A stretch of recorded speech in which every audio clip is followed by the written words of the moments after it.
Hey GVC, it's week 1. You've completed 1 week of our 21 days of prayer and fasting. I know that it might have been a little bit of a challenge when you first began, but I'm also assuming that it's getting a little bit easier and that it seems as though God is becoming more real as you purpose to set time aside and get disciplined and intentional with spending time with God. I also expect that it's helped you refocus just priorities of life. You know, it's interesting that when we get lost in the busyness of life, that little things can become mountains.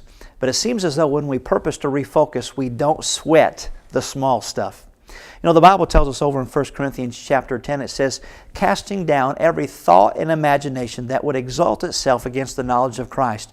And so isn't it interesting how there's thoughts and imaginations that can become so big, but as we purpose to seek Christ, those things begin to refocus and they don't seem as big as they once were.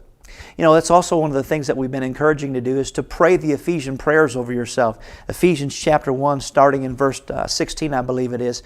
But it begins by saying, Paul says, I pray that the eyes of your understanding would be enlightened, that you would have wisdom and revelation in the knowledge of Jesus Christ.